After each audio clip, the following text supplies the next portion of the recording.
How's it going, guys? Agent here, and welcome back to some more SpongeBob Rehydrated for one last time. I'm gonna try and make this as short as possible since I have a very high chance of rambling on, but I just got the Platinum Trophy for SpongeBob Rehydrated. For those of you playing on Xbox, PC, or Switch, it's pretty much getting all of the achievements a game has to offer. This video is meant for people who are either planning on getting all the achievements and want to hear about some tips and opinions on the process, or people who got the platinums themselves and just want to join in on the happiness and excitement that comes with it. So here we go. Here's the Platinum Trophy, and it's called Neptune's Spatula. Get all the other trophies for this game. Pretty funny name for the trophy since the goal of this game is to get a bunch of golden spatulas, and what better spatula than the one belonging to the Bikini Bottom's King Neptune. But yeah, not gonna scroll down to avoid spoilers just in case you plan on playing this game and you're just curious about how the journey to the platinum is like. For me, it was a really fun and chill platinum to get. It was a relatively short game at around 12 to 15 hours depending on your skill level and what choices you make in terms of grinding. Yes, there is grinding, but it's not as bad as you think. So you can pretty much purchase golden spatulas from Mr. Krabs in exchange for shiny objects, which is pretty much the currency of this game. And in order to get the platinum, you have to buy all of the golden spatulas you can get from him. It's gonna take 105,000 shiny objects, which is a lot. It's pretty unlikely that you'll have this amount just by naturally playing through the game, because you'll be spending shiny objects to open doors and clams found throughout the levels. But there is a method to get that amount of shiny objects in around an hour or so.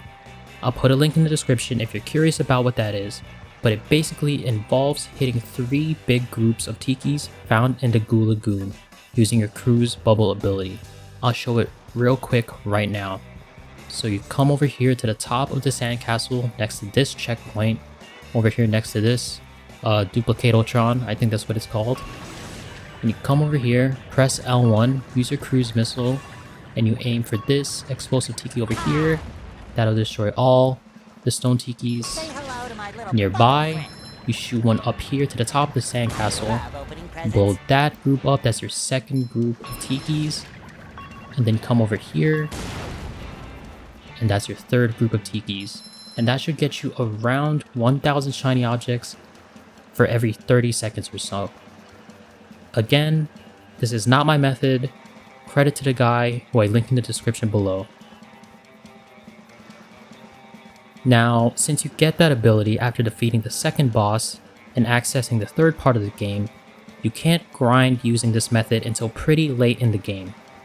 But it should be no problem at all, because you should have enough golden spatulas to get through the game without even buying anything from Mr. Krabs. So that's one of the more time-consuming trophies you have to get. Another time-consuming trophy is finding Patrick's socks. This one is not only time-consuming, but also pretty annoying.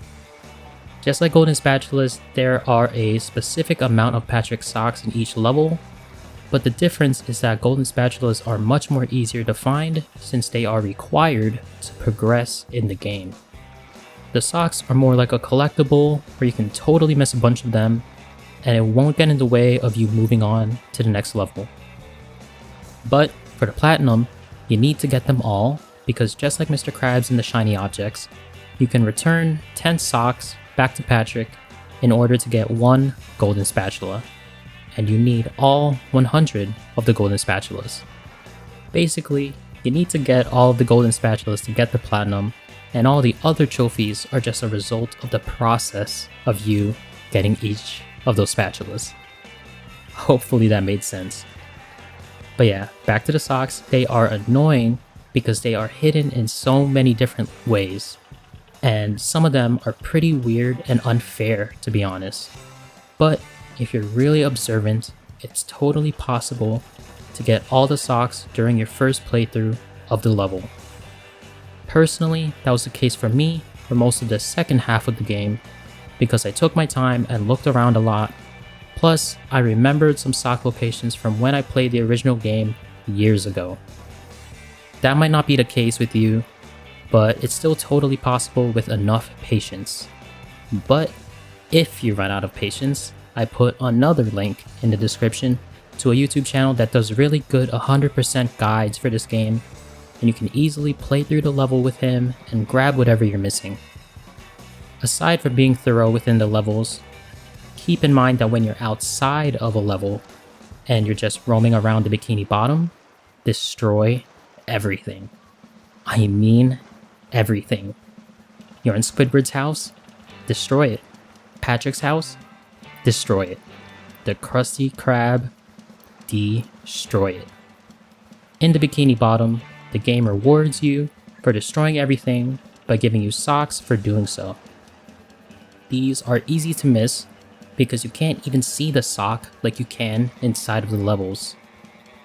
Last tip for the socks: whenever you're sliding down a slope in the levels, always look for side paths that you can take, whether they are off to the side or above or below you.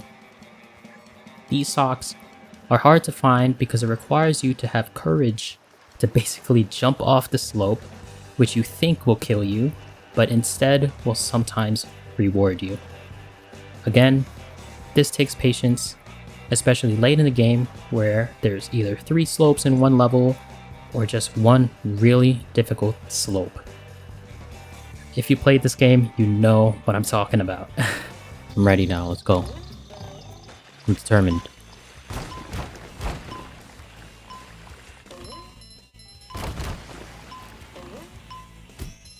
Oh my gosh. Expect to fall a lot. Just try to stay calm when you do. This ball. What the heck? The ball just did me dirty, bro. And keep in mind that the checkpoints in this game are pretty generous. If you ever fall down from an area and you don't feel like running all the way back up there, just kill yourself. In the game, okay? Relax. I mean in the game. But yeah, just throw yourself off a cliff or let the robots hurt you, respawn at the checkpoint, and try again. So, for instance, it happened a lot to me on this level specifically. When you're on top of the sandcastle here, you know, say you need to like stay up here in order to progress and wrap around and stuff, but you accidentally fall down here, right? Which is super likely. Just do that. Reload the checkpoint, try again, you'll be fine, you got this. For those of you who have played the game already, I got a question for you guys. Did you guys experience frame rate drops and freezing like I did?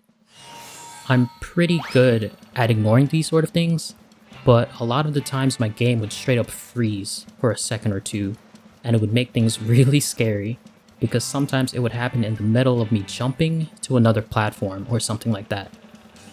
During my playthrough of Downtown Bikini Bottom, the game actually froze while the game was autosaving at a checkpoint, and then my game crashed, and then I reloaded the game, and I found out my save was corrupted. Luckily, I back up my saves regularly, but if I didn't, I would have cried because I would have lost literally all of my progress. If you're curious, you can check out my SpongeBob Let's Play playlist and check out the episode where that happened. And for those of you who haven't played the game yet, just keep that in mind. Use all of your save slots and even back up your saves if you have to. But yeah, even though it seems like I have a lot of cons to talk about with this game, that's just because I want this platinum journey to be as smooth as possible for you guys. Don't get me wrong, this game is super fun. It was really nostalgic for me because I played the original game on my Game Boy Advance when I was a kid. I played the SpongeBob movie game on the PS2, which is similar to this game. And of course, it's SpongeBob. Like, everyone loves the little guy. I grew up watching the show. I would tune into Nickelodeon for new episodes after school, and then go into school the next day and talk to my friends about how good that new episode was. The game is perfect for all ages. It's only $30 instead of the typical $60 that games are nowadays, and it's just a nice wholesome change of pace from the AAA violent gory games that have been coming out recently. I highly recommend this game, and I'm looking forward to more SpongeBob remakes by THQ Nordic. But yeah, I'm gonna wrap it up here, guys. Thank you so much for watching. If you have any questions about getting the platinum for this game, or the hundreds of other games I platinumed, you can ask me in the comments, or through Discord or Twitter. Links to all of those, including my PlayStation profile, in the description below. And yeah, happy trophy hunting. Thank you for watching. Maybe I'll see you around in my other videos, but if I don't, I wish you guys all the best. And as always, I'm Agent, you're awesome. Those are facts, and I'll be back in the next one. Peace.